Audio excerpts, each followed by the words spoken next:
people don't understand expertise can be cyclical. You can be hot for a year or two, and then somebody else will come in, or your concept can diminish. And the key is to optimize what you've got. Now, what happens, a lot of people end up with a very comfortable lifestyle. And there's no shame in that. But if you have the capacity to scale it much higher, and the upside far and away exceeds the down, it makes no sense to stay small. All right.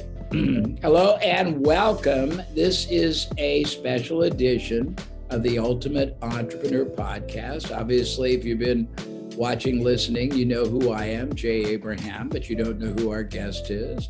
And we're going to introduce him, and I'm going to avail myself of my notes so I don't disrespect him. But we're going to talk today about something that, frankly, we are interested in. So I'll be curious, as you are, to hear his answers, his perspectives, his expertise.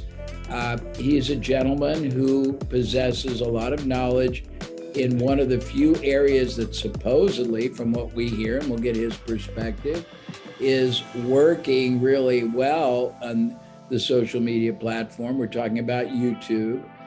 While people are having great frustration with Facebook and some of the other platforms, everyone has told me that if you can nail and understand how to maximize YouTube for your own and for paid ads, you can really, you can do extremely well. And we're going to find out whether that's truth or fiction today from somebody who teaches people how to do it and has a lot of expertise. And he was referred to us by somebody that I respect. So I'm looking forward to hearing his expertise. I'm going to make sure I pronounce the name correctly because it's not spelled that way.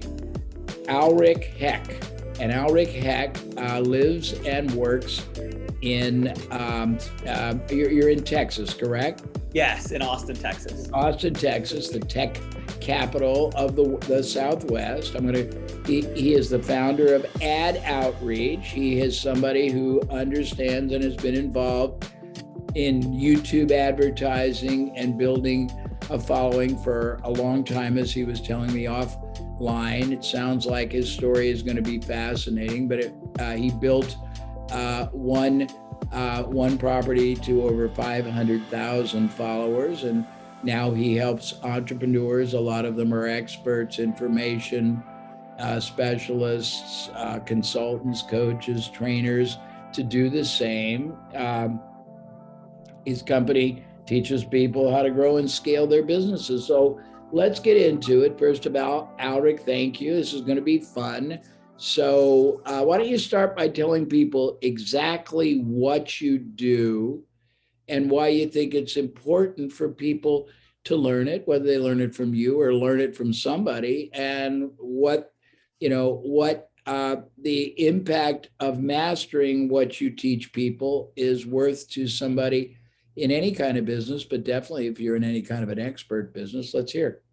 Absolutely. Thank you so much again, Jay, for having me on. I'm so excited to dive in here. And so what we're going to be talking about today is how to use YouTube and YouTube ads to get more consistent leads and sales coming into your business. And the big thing with YouTube that's different than every other platform out there is you have the combination of video and intent. And that is the key that makes YouTube work so well. So what am I talking about when I'm talking about video and intent? I'm talking about people who are looking to solve a problem. They're searching for something right now. They're going, on YouTube to say, how can I grow my business? How can I lose weight? How can I do this or that? Whatever it happens to be, right? It's the second largest search engine after Google itself. So people are looking to solve a problem, and then you can get in front of them with a video that actually helps educate them on your product, your solution, what you do as a business, especially if you're an expert, your expertise, and then get them to pay attention and then take action from that video. So what we're going to talk about is why YouTube is so powerful, especially if you have some type of expertise or you have some type of knowledge or information that you're sharing, because that's what the platform's built on. I'm really, really excited. So that's just kind of a taste. Yeah, no. Let me make a couple of, and I'm always going to make parenthetical points, but they're designed to advocate for the benefit of the viewer or listener. So here's what Aleric just said. With every other form of social media, people are being intruded upon. With YouTube, people are searching for that answer. They want it. In fact, it's interesting. We are not, and I told him offline, we are hypocrites ourselves. We do very little with YouTube, although everyone has told me it's the last bastion of really high yield, high profit advertising and quality sourcing of prospective buyers. But our most successful YouTube video is something like 3 hours.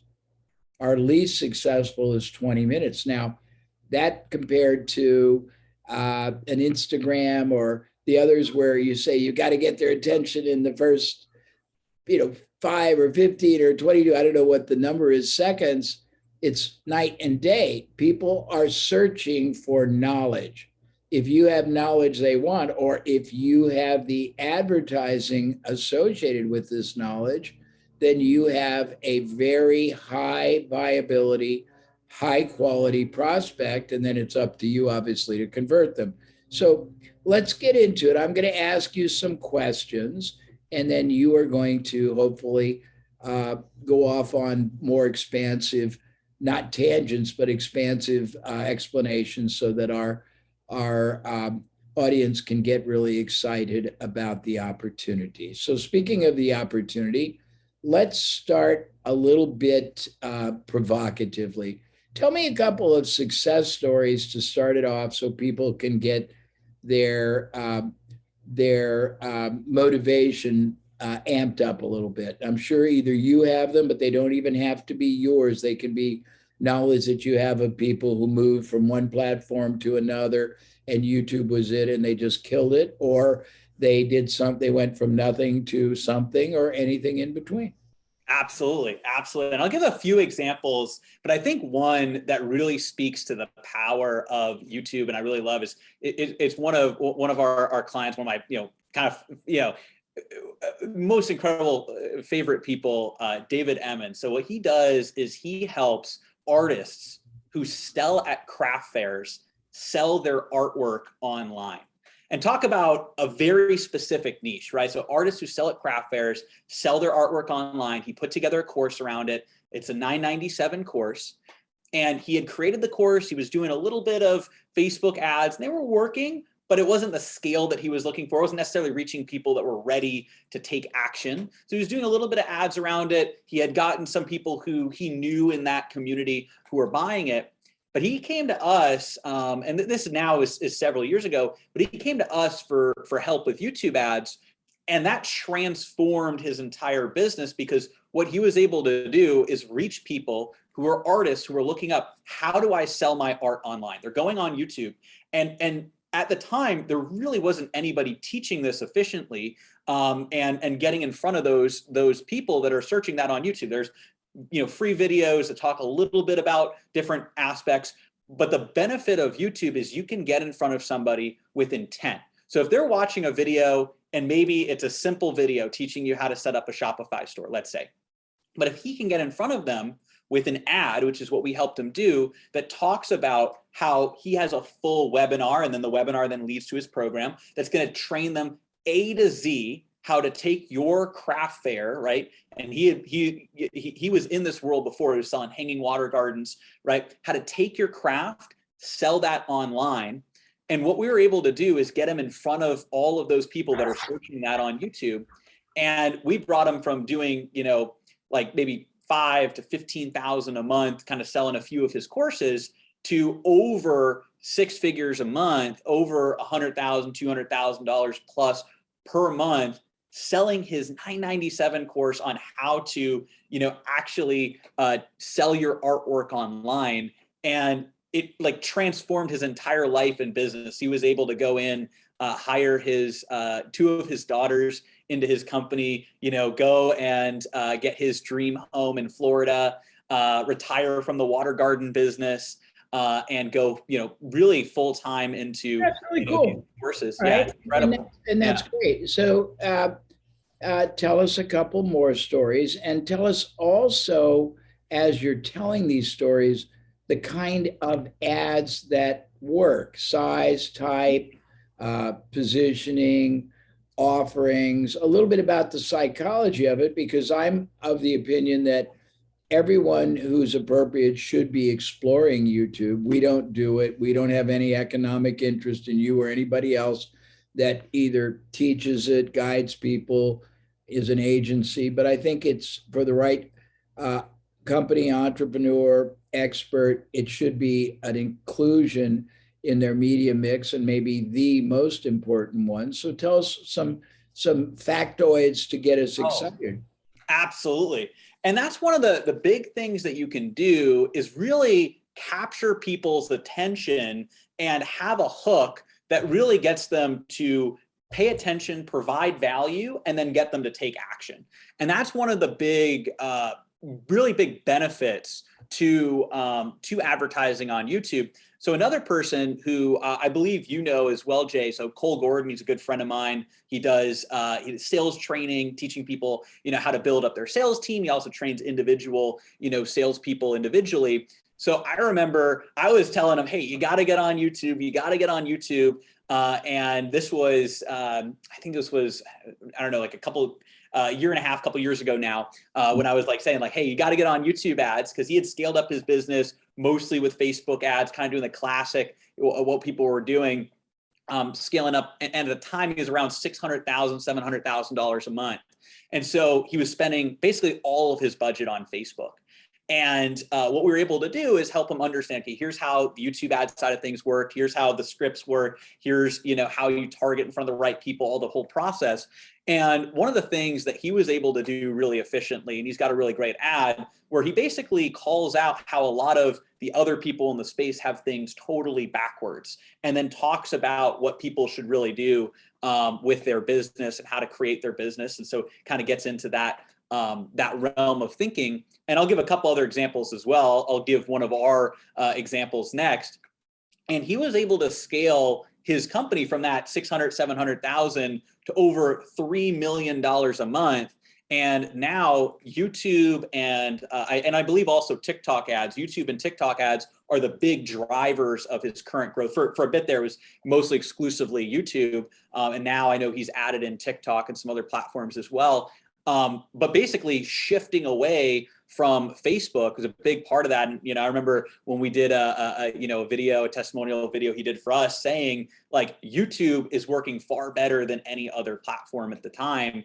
And that's still the case that we see. We've had people come in, cut their costs in half from Facebook going to YouTube, because you can reach somebody who has intent. And so what we found is a key, and you asked for some kind of factoids, how do you target people? One of the big ways that you target people is you want to reach the right person with the ability to invest at the right time.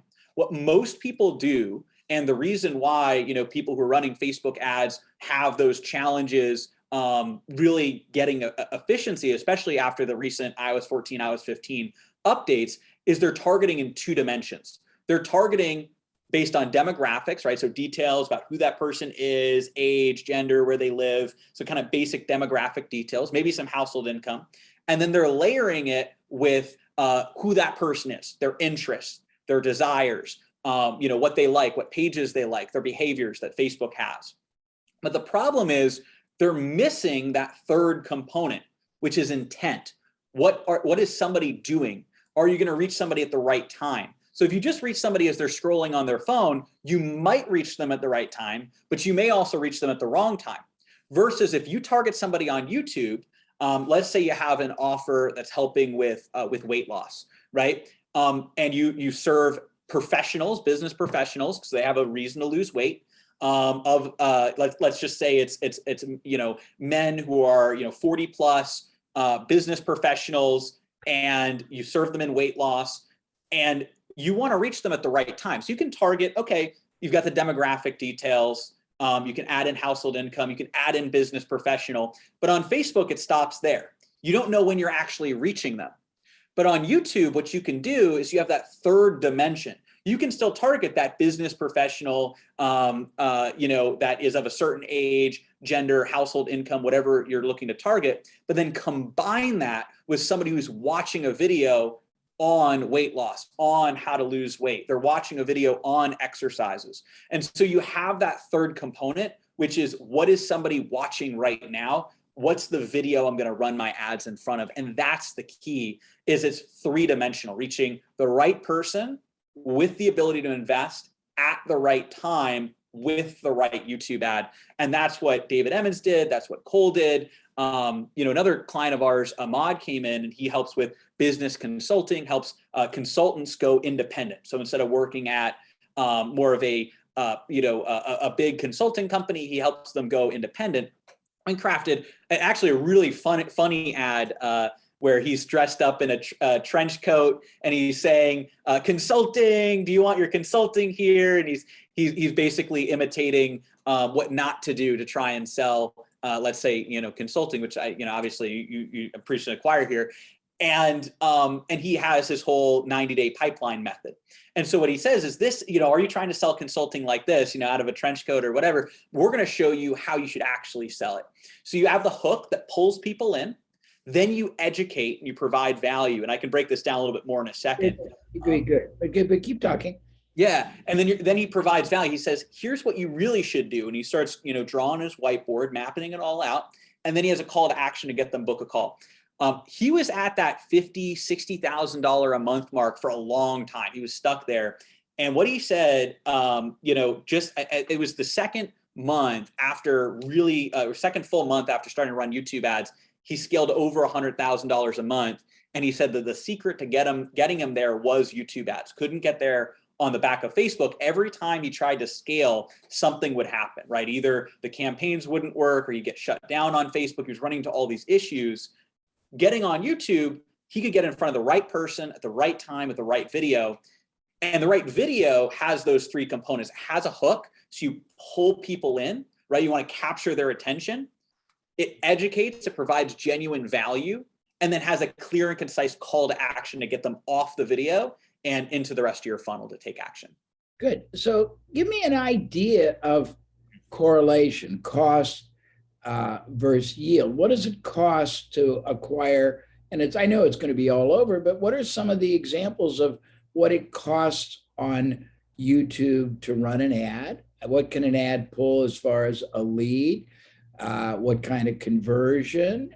Just some of the kind of data points that I think people would really appreciate knowing so they can mentally, decide. I mean, there's the old adage that the way to become wealthy is to start out wealthier and just spend all your money, on advertising or marketing that doesn't work. The question is, how cost efficient really is it in terms of yield? If it's going to produce a $5,000 a month client or a $5,000 course buyer, is that going to cost me $500, $50 in terms of lead conversion? And I know there's going to be variability, but give us some of your experiences.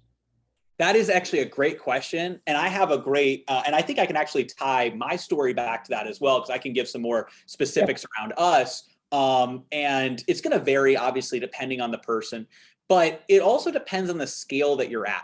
So I distinctly remember, and we have clients that at the very beginning, they can see a really, really absolutely incredible return. But obviously, as we all know, as you scale into that, you're looking for that sweet spot between the maximum amount of scale while still maintaining a strong return on ad spend, so you have high profitability or the profitability that you're looking for. And so this is actually a big lesson for me because, and actually I'll take you back, and I was starting to mention this before, I had a really pivotal moment.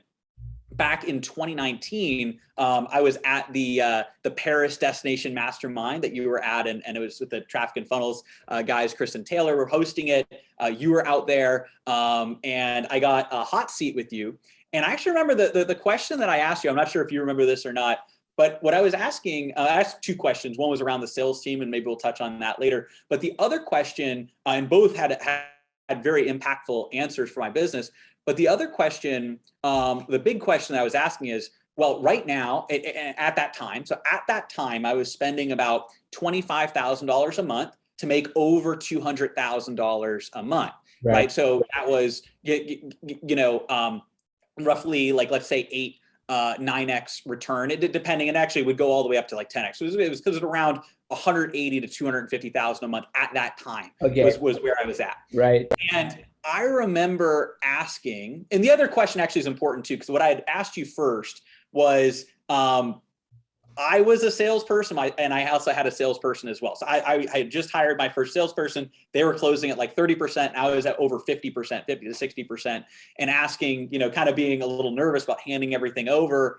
And I remember you saying that, and again, I don't remember the exact words, but I remember what you said was, I shouldn't take any sales calls. I should have a team do it. So that way I can focus the higher level version of the business. And that even if there's more sales that I can get, I can actually provide more value to the business by working on the overall business itself, which was an absolute game changer for me. So that was the first question that I asked. That was very transformational. And after that, I did exactly as you said. I transitioned sales over, built a sales team, grew that sales team. And on the other side, so the next question I asked was, well, how should I scale? And you asked me some clarifying questions. So where's your revenue at? What are you spending on ads? And you had uncovered that I was at like 8 to 10x return on ad spend. And your question is, why not spend more money? And I remember it. You remember that. And did you? Yeah. And so, yes, that's exactly what I did. And so I turned around, and that was a pivotal moment for me, because that's when I truly realized what, hopefully, maybe this can be a pivotal moment for somebody listening or watching this podcast too, because that's when I truly realized that it's not just about the ROAS that you're getting there, or the return on ad spend, for anybody listening who's not sure what that means, the return on ad spend. It's not just about that. It's about what's the ability to scale, and what's the inflection point when you have the best amount of scale, but also a return on ad spend that's the most efficient for your company, so you can make the most amount of profits, which was a whole new way to look at things, because it's not necessarily that it has to be at that 8 or 10x. So we have clients that come in, today we have clients that come in and they'll start running ads at a lower budget, and that's not even that low a budget, at 25,000, but they'll start running ads either there or at a lower budget than that, and they'll see really great returns. And again, it does vary. So not everybody's going to see that, but they might see 6, 7, 8, 10x returns or more, sometimes less, wherever it happens to be. They might see those, but the question is, well, how much can we scale with your business as efficiently as possible? And so what I did is I set myself out to scale. So I remember we were talking, and you're like, well, what would happen if you basically doubled the budget? And I didn't quite double it, but I went to, I think I went from that 25 to 40,000. Okay. And then we made, what happened? Yeah. So we made just shy of 300,000. And so again, if you take out the net, we're making a lot more. So I remember you mapped out what's the potential upside. The potential upside is you double your ad spend, you go from 25 to 50. The potential upside is you double the business. The potential downside is you lose the 25,000. Well, if doubling the business means an extra 250,000, and the downside means minus 25,000, the risk reward ratio is so skewed in your favor that you absolutely should spend more money. And so the reason that we didn't spend that full amount that next month was because we were hiring more salespeople, because I was taking the other advice, which is getting off sales calls. But what I managed to do over the next years, since that conversation, I ramped up ad spend every single month. And I got to the point where, we got to over $1 million a month. That's where we're at now. We're between 1 million to 1.5. We're like between like 800,000, let's say, to 1.6 every month. Every month. Yeah. And just with that, and I'll ask questions, and if it's inappropriate, you don't have to ever answer it. But what kind of a multiple are you getting now on that spend? Yes. So right now we're spending around 250,000 to sometimes up to 300, just depends on the month. Right. And we're seeing between 800 to 1.6, but the average is between 1 and 1.2 million. And so that multiple, what we try to strive for is between a 4 to 5x, because that makes our whole business. Now we're looking for that And again, it varies on the month because obviously at a certain size of business, sales, all the different factors. But we're in that 4 to 5x range depending on the month, and that's what we're looking for, especially over like a 4x. That's what we're looking for because that's the best efficiency for us, because it's much better than, sure, maybe if we're spending 25, 50, whatever $1,000, we could make a 10x, but we're not going to actually make more in terms of our gross margin on those ads than if we spend, let's say, 250,000 and we make 5x or 4x or whatever happens to be for that particular month. And so that is the big thing that I learned, is there's just different degrees as you scale. And I think one of the big things, and I think this is so powerful for anybody who's listening, because this was a major breakthrough for me. People are afraid to scale because they fall in love with the returns that their numbers have early on. And those returns themselves may not be scalable, but their profits are scalable. Their revenue is scalable, right? The business is scalable. It's just the metrics will change as you scale it. And so that's one of the big things that I learned. Yeah, and so let me make a couple of comments, because you've nailed something that I really am on like a soap opera, maybe a soap opera box.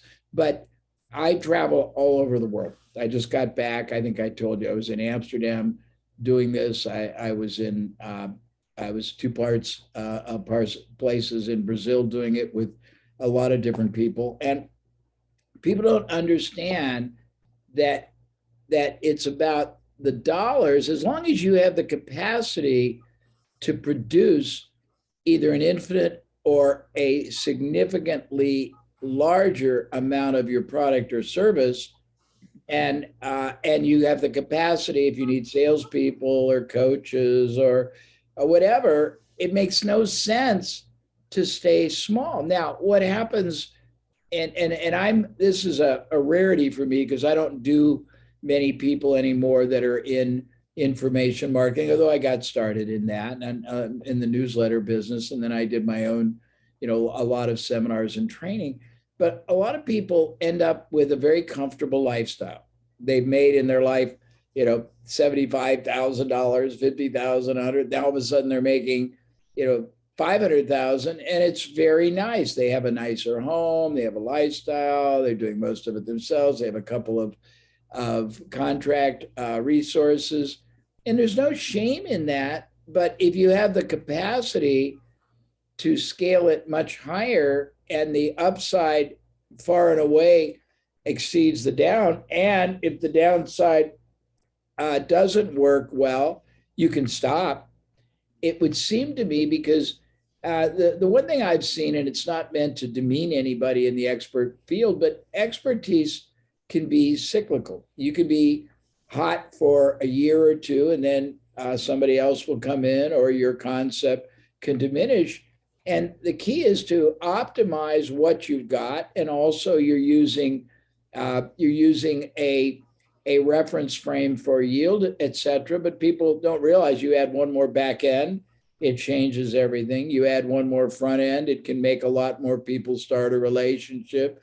You add one more product or service combination, it can double or triple the profitability. Once you get to scale, it becomes really, really interesting what you can do with that flow of velocity, critical mass you have coming in. And I mean, the cost to you as salespeople, I would imagine. I mean, whether you're if you're all digital, and maybe you're not, but if you're all digital with coaches, then I would think the cost is going to be basically media, salespeople, and just adding incremental coaches, and you have to train them or you have to source them. But the leverage in it is really interesting. And then if you basically, if you have a migration to a certain number of people become larger clients and transactional clients and profit sharing, it gets really interesting, doesn't it? That's exactly correct. And that's what we've done. Is at that time, it was just the YouTube ad side. And it wasn't a particular question, but it was a theme of the event, was adding in back end, adding in other things. How can you all the different ways, and I know you have your list of ways, right, to increase the profits within a company, increase the ability to grow within a company. And one of the big things that I've done is adding in things that people can buy after the fact, but also adding in more front end offers. And so now we have our own inner circle, and a platinum version of that. And what we do within the inner circle is we go deeper on the YouTube ad side, yes, but what we also add is omnipresent retargeting. So people, once they have YouTube ads that are bringing in all of these leads, one of the other concepts that I've just naturally gotten really good at is omnipresent retargeting. So once explain to everybody yes, exactly what that means. absolutely. So omnipresent retargeting is taking all the leads that you already have and retargeting them. So running additional ads, all of the existing leads that already came into your funnel on multiple platforms, on basically every platform. So on YouTube, on Facebook, on LinkedIn, on Instagram, on Google, display, AdRoll, Taboola, TikTok, every platform. And the way that this works, I know this sounds counter to me saying, hey, YouTube's coming in, but there's a big difference between cold traffic, new leads coming in the door, and then retargeting, hot traffic, reminding people about you. So for cold traffic, what I have found is YouTube ads work best because it's the only place you can get those 3 dimensions. You can get the right person with the ability to invest at the right time. It has intent, and actually get in front of them with a video. Technically, Google search has those things, but it's just a headline. It's not a video, right? So you can't actually provide that value to them. So that's the big thing that we found, right, is on video. And so what we were able to do, with this, and the reason that this is just so valuable here with omnipresent retargeting is you bring people in with YouTube, and then you can then retarget them everywhere, and it matters less the platform because you already know their interests. You don't need to go and find new people, which can be harder, especially if you're doing a lot of different platforms. You have the list, you just upload the list to that platform, or you put a pixel on your site, and then you retarget them everywhere. Think about this like a gigantic microwave. Omnipresent retargeting is like a gigantic microwave. All of your leads are popcorn kernels, right? And some of them, they're already popped just by going through your funnel, just by seeing your ads. But there's a lot of popcorn kernels and leads that have not yet become clients. They haven't bought yet, right? That's like 95% plus of your leads. So imagine taking all of those leads, all those popcorn kernels, and putting them into a microwave. And that's your omnipresent retargeting machine. You turn on the microwave, now you're warming up those leads, warming up those kernels from all directions. So from one side, you've got YouTube retargeting ads, getting in front of them with videos. You got Facebook retargeting ads in their feed as they're scrolling. If they use TikTok, they're seeing those ads, right? On Google, there's ways to do certain RLSA search ads. So if somebody searches your industry on Google, you can actually retarget them there. Having display and banner ads pop up on a variety of websites through Google Display, through AdRoll. So you're basically going everywhere, every platform, LinkedIn as well. And so now you're warming up all of those leads, all those popcorn kernels in that microwave, and you're speeding up the time in which they start to pop. So then all the kernels start to pop. That's when you have new clients, new sales in your business. Touch points, I mean, you might know the more recent stats, Jay, but it used to be 7 touch points, and it was 14 touch points, and it was 20 something touch, and it keeps growing and growing how many touch points you need before somebody becomes a client. Omnipresent retargeting gets you those touch points on multiple platforms, reminding your ideal clients to take action and start to work with you. And I would imagine as you analyze return on investment, while let's call it YouTube being, for many people, we'll talk about who it's good, who it's not good for, if it is not good for certain people. But I would think that the ROI when you get to the omnipresence is even greater, isn't it? If you can measure it. It absolutely is greater. This is some of the highest ROI that our clients get. The one little asterisk I'd say is you do need to have enough leads to fully maximize the omnipresent retargeting. Because some platforms have different minimums. Now, it doesn't actually take that long for any established business owner. Most of you are already there. But people who are starting out, I do encourage you to start with some of the traffic to bring people in. But once you already have leads, people going to your site, people opting in, people taking action, then omnipresent retargeting has a massive ROI. And one of the things that I'm starting to see is people are coming to us just for omnipresent retargeting, not just for YouTube ads. And so, we added this as a back end to help our clients, but then now we have other people saying, hey, how do you do that? Like, maybe they aren't as interested in the YouTube side, but they want omnipresent retargeting. Obviously, we always recommend both, but people going in specifically for that, because it has such a high return, that's where you can see those, even at scale, 10x plus ROAS. Now, obviously, that's not it's not infinitely scalable though, unlike cold traffic. Cold traffic, you can scale. We talked about kind of the degrees of returns, but when it comes to omnipresent retargeting, you're limited to the leads that you already have.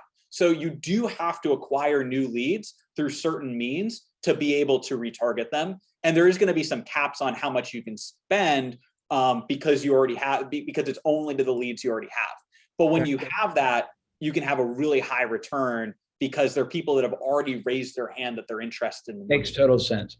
It makes total sense. So now let's talk a little bit while we have a little bit of time left, and I have to be rude because I have to do a consult to Taiwan in a few minutes, but this is fascinating. Awesome. So what's an optimal type and length of the ad you're going to run on YouTube? And I know there's not a one size fits all or one answer fits all, but give me some examples, not just of length, but of type. And also comment on one more thing. I'm asking a dual question. One of my clients does very well on YouTube. He told me it took him a while to figure out the optimal ad, but once he nailed it, he's able to use it for quite a while. And I don't know if there are many ads at work because I don't do YouTube. So let's get some excuse me, some data for people to reflect on and get either excited or intimidated or fascinated. So give me some answers. Absolutely. So what I would say with the YouTube ad side is we have found there is one key type of ad that works the best, and it has three components, which is hook, educate, call to action. Bring in your ideal clients, right, with a hook. And I'll give an example of my own. That would be very helpful if you get one or two successful examples so people can reference. So the one that I'll use for me is YouTube ads beat Facebook ads every time. Let's face it. Lead costs are going through the roof. And even when you have a great ad, they're almost impossible to scale. In this video, I'm going to show you how you can use YouTube video ads to scale your business to 7 or 8 figures and beyond. And so what you can see here is I've got a few different components. The first is I have a really strong, bold statement. YouTube ads beat Facebook ads every time. So you can see what that's doing is capturing people's attention. Even if you disagree, you're going to stay and watch. You're going to want to watch and hear me out. Then I'm calling them out on their big problems. So I have the bold statement, then I'm calling them out. Facebook ad costs are going through the roof. The two biggest problems that our ideal clients face is Facebook ad costs are going through the roof. And even when they have great ads, they're impossible to scale. Those are the two biggest problems that people have if they're running Facebook ads.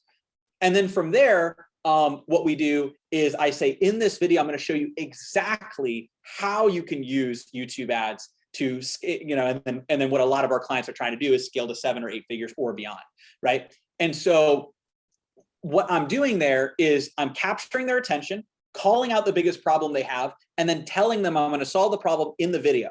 The next part, so tell me what happened. Yeah, sorry, I'm stepping on you, but tell us approximately the amount of seconds, minutes, and then walk us to what the rest of the video entails. Oh, yes. So you want to keep it under 3 minutes is the general recommended guidelines. Now, we do have some ads that are longer than that.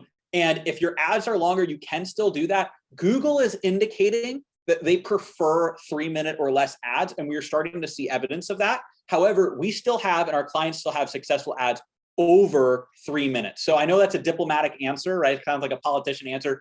What I would say is, the 3 minutes is what we recommend, but there are ads that work that are longer than that. So hopefully that makes sense. And then one more question. We talk about ads. Do you find that the optimal is a single ad, or are there many different ones that people run different places or rotate? What's optimal if there is such a thing? Yes. So this is what I call the Lego block strategy for videos. And one of the things that our copywriters do, is we actually help our clients like craft out multiple hooks. And that's what you want to do as well. You craft out multiple hooks, right? A couple of versions of your educate. And then depending on if you have multiple opt-ins, maybe a couple versions of your call to action. And then you put them together like Lego blocks. Let's say you film hook 1, hook 2, hook 3, hook 4, hook 5. You film those individually. You film educate 1, educate 2, call to action 1, call to action 2, and you string them together. Now you got hook 1, educate, call to action, hook 2, educate, call to action, right? And so you can put them together like Lego blocks. It feels like you film 2 to 3 videos because you're only filming each section individually. And then you put them all together and you could end up with 10, 15, 20 different combinations of videos you can split test. So that's a great way to make it feel like you're filming 2 videos because you're filming all of the different hooks. When you find your winner, will you run the same video or will you still rotate the videos? So we like to really, dial in on one video that works very well, but we always want to try and beat the control. So when we have a winning video, we're looking to scale that video as much as possible. And what we found is creatives last a lot longer on YouTube than Facebook and other platforms. Facebook and other platforms, it could be exhausted 2-3 weeks, a month. YouTube, now I literally have ads that I've been running for years. Clients that do spend to extreme levels, it might be 6 months, 3 months. It depends, and on one particular video. But we're talking months or years as opposed to weeks or a month. And it's because of how YouTube works as a platform and the fact that you can reach people when they have intent is one of the big things we've seen. So let me ask you this question. So then you will drive them normally to a landing page, or what will you drive them to? Yeah. And so actually I can loop back. So the hook, right? Pulling people in, then you educate, you want to provide value in the video. It's one of the big things that people get wrong when they're creating videos is they just have the hook. Hey, do you have this problem? Okay, go sign up for my webinar, sign up for my, PDF, whatever it happens to be. But there's no substance in the video. People go to YouTube to learn. So especially if you provide some form of expertise, but even if you have a product, right, or a SaaS, show that product, demonstrate it, show that SaaS, demonstrate your expertise. If you're an expert or author, speaker, or coach or consultant, right, demonstrate what some of the biggest things people get wrong or some of the biggest breakthroughs they can have. We call them golden nuggets, right? They're small, right? Doesn't take that much time, but they're very valuable. So you want to provide that value to them in the educate. Then once you've done that, then we get to the call to action, which you can send them into the next step. Now we have found, so we have found that there's definitely a lot of benefit to running people to a video off of YouTube. They're in the video consumption mindset. So whether that be a webinar, on demand, webinar, or a training, some type of VSL, video sales letter or training, those work very well off of YouTube because people are in video consumption mode. So they could go from YouTube to opt in for a VSL, so some kind of training. So it's going to give them this value, and then they can go and watch that and take the next step. But what we've also found is almost what's old is new again. So we have new ads that are working very well with our $200 million YouTube ads PDF. So that's how much, we ran a report. That's how much, in excess of that. That's just the trackable revenue that our clients have made with YouTube ads. And so I put together a 19-page PDF that we give away for free with all of the steps of how to set up the ads, all the different details on how ads work. And that PDF is even outperforming our video trainings, our webinars. It's working incredibly well. So it's almost, you want to test different hooks, because if you had told me 6 months ago, let's say, before I had done the PDF, that my PDF is going to outperform my webinars and trainings on YouTube, I probably wouldn't have believed that. But I wanted to test everything. And so we've been going down the list. The next thing, we're going to test a quiz funnel. We're going to see how that does for us as well. Webinars work really well. Video trainings work really well. Front-end products, we've done all of those. We've done kind of simple opt-ins as well. But what we're finding now too is PDFs with a lot of value is also working. And we almost have it be a little bit of a Trojan horse because they fill out the PDF and then we send that to their email inbox. But what we say is, hey, while you wait for the PDF, watch our video version of the PDF, which is just our VSL anyways. And get this, we cut our cost per lead from that VSL to the PDF by about half per lead, just by getting people to opt in for the PDF as opposed to really interesting. And the quality wasn't diminished? No, the quality. Now, so there was a slight decrease in quality. I will say that, Wow. But it's made up for. And the basically, I don't know the percentage of the quality because we didn't calculate that. What we calculated is the cost per approved application on the back end, and then therefore you can also reverse engineer. Okay, what's our acquisition cost, which is lower with this. But it's not 50% lower. So we are losing a little bit to the quality. But one of the big things that we did is we added a phone number opt-in everywhere. Is it mandatory to get the phone number? Yes, we made the phone number mandatory. And what we found when we did that is lead quality drastically went up. And then the algorithm is optimizing for more people similar to the people that have already opted in and then filled out the application and went through the process. And so it's actually, you're teaching Google and you're teaching YouTube that you want people that are willing to put in their phone number that are potentially higher quality leads for you. So I know a lot of people that shy away from it because you can reduce your conversion rate on the landing page. However, are those the conversions you want? Perfect so question. Our quality was still strong. Perfect question. Yeah, exactly. So I have a couple more questions and then unfortunately I have to stop. The first question is, who, in your opinion, is YouTube right and wrong for, and what's minimum type of a test spend and how long? And I'll ask three questions on this point. Is, should you see enough results fast enough if it's a winner or a loser, at least on whatever criteria you're judging, traffic or opt-ins or visitations, whatever you would say. So start with that, and then I'll ask you the last two questions. Absolutely. So what I would say YouTube is the best for, and YouTube works for a wide variety of different businesses. I'll start by saying what it's not the best for. It's not the best if you, for specific products that don't have a distinguishing kind of factor. So like, let's say e-commerce products that are drop ship products, or products that are kind of similar to a variety of different things. They don't really have a specific USP around it. Right. The products that have worked well on Facebook, but they're not really special. They don't have any sort of not that the brand is even important. They don't have any sort of unique purpose. People can just kind of go on Alibaba and buy the same product. It's not for that. You can get stuff working on Facebook. I know some people are doing well on TikTok. YouTube is going to take time and effort to put stuff into. So anything that's kind of flash in the pan or doesn't really have a unique thing that you can demonstrate or call out how this solves a problem, that might not be the best fit. Also, things that have lower margins at lower dollar amounts. So, if you're selling something that's like, $50 and you're only making a few dollars on that or $5 on that, YouTube might be overkill because you're going for the intent. And so the purpose on YouTube is you're going for people that is a combination. You're going for quality. YouTube's going to bring you higher quality. But if you have something that's so low price that you're not necessarily going to recoup that, and even with Facebook too, that's not the best place to be advertising either.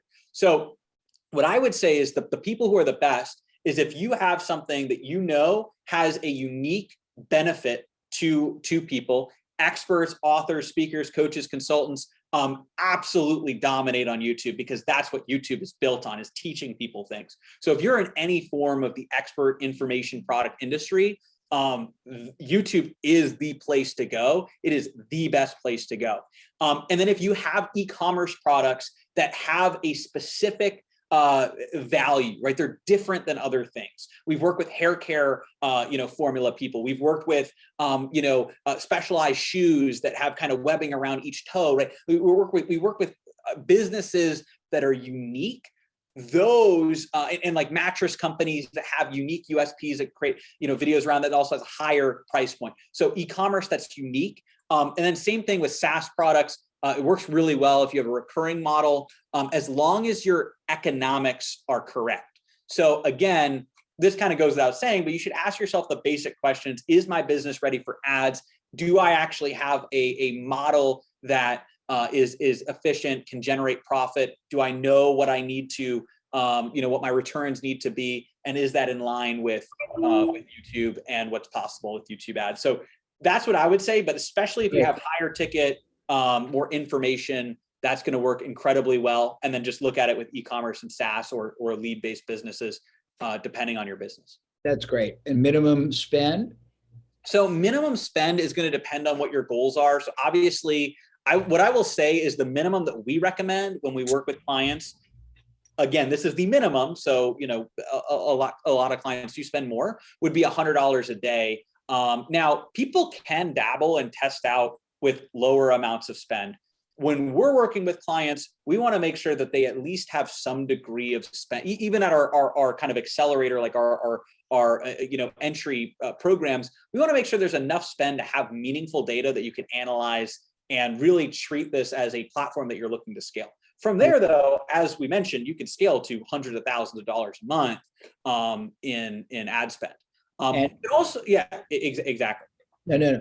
And I was going to say, we have challenges on Facebook that we will end up almost negating. If I have 3 or 4 different things I'm looking for, large clients, a program, a 25, we have more expensive activities and offerings, but we find that it sometimes basically negates each other. Is there a saturation point that you can get to?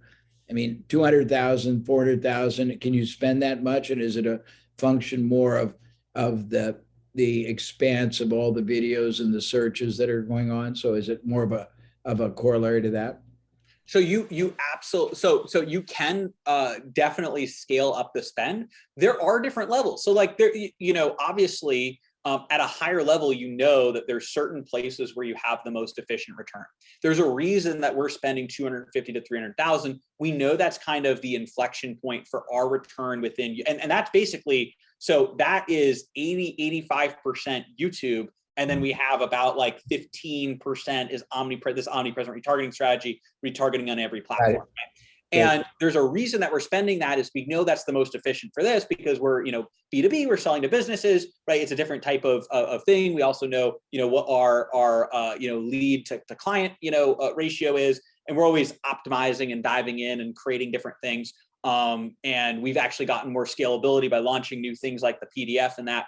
But we know where our sweet spots are and what we're looking for. So we could scale more. But obviously there's going to be a degree of diminishing returns. The trick is finding what that spot is. For us, we've recently also launched a new program, Video Clients, where we help train people on how to use YouTube, grow YouTube channels organically, get clients from video organically in addition to ads. And that specifically, that one already, just last month, we had a $30,000 budget and we did about $180,000 on that new offer. So you can see there that is having a much higher, return than our main, or not much higher, but like a higher return. And so that's something that we're scaling up individually. So what we would look at is, okay, how can we scale other offers? And then if we can train people on organic, then they can grow their business in that early stage. And this is, I think, hopefully valuable, if you're listening, right? How can we create our ideal customers? So we could create our ideal customers by training people on how to get initial clients through organic to then get them ready for ads and then enroll them into our ads program. Okay. And then once they do ads, omnipresent, etc. All right, only because I respectfully have to stop, but tell everybody 2 things. 1, the products and services you offer, and then 2, how to reach you. Absolutely. So we can help with YouTube ads. Of course, that's our bread and butter, getting consistent leads and sales from YouTube. As I mentioned, we also, of course, have video clients. In our main, site is adoutreach.com. We have videoclients.com as well, where we help with that organic marketing, how to, be on each platform organically. Then, of course, OmniPresent retargeting everywhere online. And you can go to adoutreach.com, adoutreach.com. But I actually put together a special gift for anybody who's listening or watching the podcast. If you go to adoutreach.com/gift, that's adoutreach.com/gift. I've got that $200 million YouTube ads PDF, a training on YouTube ads, a link to my YouTube channel, Facebook group, a variety of free resources just for anybody listening. And if you do want help, you can, of course, book a strategy call, and we're happy to help. It's great. You're very interesting, and you're very passionate, and you seem very, very compelling, and I appreciate the time. And I have no economic interest, but you seem like somebody who could help a lot of people. Thank you, and it's delightful to hear that I had an impact on you 2 or 3 years ago. That's very uplifting, and thank you very much. Thank you so much, Jay. I appreciate it. Thank you.